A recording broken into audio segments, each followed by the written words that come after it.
नमस्कार बंधुरा आशा करी आपनारा खूब भालो आछेन। आज के आमी एकटा नतून रान्ना निये एसेछि जेटाके बोले ढोकार डालना।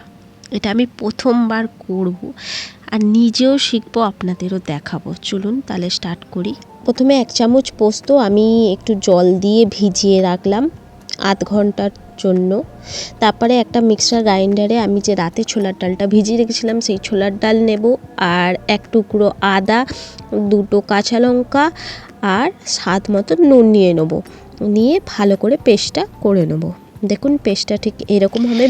निये नेब एकटु टमेटो बाटा, पोस्तटा जेटा आमी भिजिए रेखेछिलाम सेटाके आमी बेटे निয়েছি और आदा बेटे निয়েছি कारण रान्नाटा पुरो निरामिष। एकटा कड़ाइए आमी सर्षेर तेल दिए दिलाम। सर्षेर तेलेर मध्य दिए देब अल्प कालो जिरे और अल्प हलुद।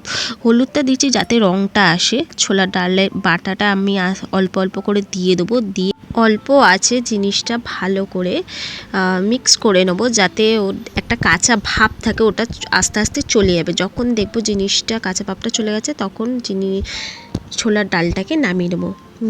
আমি একটা থালা নিয়েছি সেটাকে ভালো করে পরিষ্কার করে তার মধ্যে অল্প সরষের তেল দিয়ে ভালো করে সরষের তেলটাকে মাখিয়ে নেব যাতে যে আমি ছোলার ডালের পুরটা বানিয়েছি সেটা যাতে দিলে তাতে আটকে না যায়। তারপর ছোলার ডালের যে পুরটা আস্তে আস্তে আমি দিয়ে দেবো, দিয়ে ভালো করে সেট করে দেবো যাতে জিনিসটা ভালো করে থালার মধ্যে বসে যায়। তারপর যখন জিনিসটা ঠান্ডা হয়ে যাবে তারপর আমরা তাকে সেফে যেরকম আপনাদের ইচ্ছা সেরকম আপনারা কাটবেন। আমি চেষ্টা করেছি ভালো ওই ত্রিভুজ টাইপের কাটার, কারণ আমি রান্নাটা প্রথমবার করছি তাই আপনাদের সাথে শেয়ার করলাম। তো আমি দেখুন এরমভাবে কেটেছি, একটু আধটু ভেঙেও গেছে। তারপর একটা পরিষ্কার কড়াইয়ের মধ্যে আমি অল্প সর্ষের তেল নিয়ে নিচ্ছি।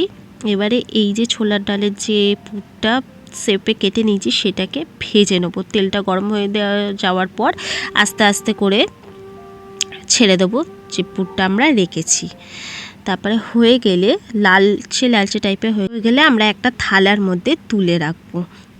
কি সুন্দর ওয়েদার দেখুন বাইরেটা, এক্ষুনি মনে হচ্ছে বৃষ্টির ঝেঁপে আসবেই। যাই হোক, তাহলে আবার ওই কড়াতেই আমরা নিয়ে নিচ্ছি অল্প সর্ষের তেল, তার মধ্যে আমি দিয়ে দিচ্ছি অল্প জিরে আর তেজপাতা, দুটো শুকনো লঙ্কা আর গোটা গরম মশলা দিয়ে ভালো করে জিরের গন্ধটা মানে চলে গেলে ভাজা হয়ে গেলে তার মধ্যে আমি দিয়ে দেবো হালকা হলুদ দিলে একটা রং আসে খুব সুন্দর। তো তার মধ্যে আমরা দিয়ে দেবো আদা বাটাটা যেটা আমরা বেটে রেখেছিলাম, দিয়ে ভালো করে নাড়াতে থাকবো যাতে আদার যে কাঁচা গন্ধটা যাতে চলে যায়। এবার দিয়ে দেবো টমেটো বাটাটা দিয়ে ভালো করে কষাতে থাকবো। এরপর দিয়ে দেবো ধনে গুঁড়ো, জিরে গুঁড়ো, শুকনো লঙ্কা গুঁড়ো আর স্বাদ মতো নুন আর অল্প জল দিয়ে মশলাটাকে কষাতে থাকবো। তারপর দিয়ে দেবো যে পোস্তটা আমরা বেটে রেখেছিলাম সেই পোস্ত 1 চামচ পোস্ত দিয়ে দেবো, দিয়ে ভালো করে নাড়তে থাকবে। দেখুন একটা আলাদাই রং এসেছে, খুব সুন্দর কালারটা লাগছে। তো তারপর আমরা দিয়ে দেবো পরিমাণ মতন জল। আমি এখানে 1 কাপের মতো জল দিয়েছি, আপনাদের অনুযায়ী মতন জল দেবেন। দিয়ে ভালো করে ফোটাতে থাকবে। যখন ঝোলটা ফুটে যাবে তখন আমরা আস্তে আস্তে যে বড়াটা ভেজে রেখেছিলাম সেই বড়াটা ছেড়ে দেবো। ছেড়ে দিয়ে আমি 2 মিনিটের মতো ফুটিয়েছি। তারপর ঝোলটা ফুটে আসলে আমরা লাস্টে নামানোর টাইমে দিয়ে দেবো গোটা গরম মশলা গুঁড়ো আর অল্প ঘি দিলে গন্ধটা খুবই সুন্দর লাগে। তারপর আস্তে আস্তে পরিবেশন করুন ঢোকার ডালনা, যেটা খুবই সুন্দর খেতে হয়েছিল। তো প্লিজ শেয়ার করুন আমাকে যে আপনাদের কিরম লাগলো ভিডিওটা।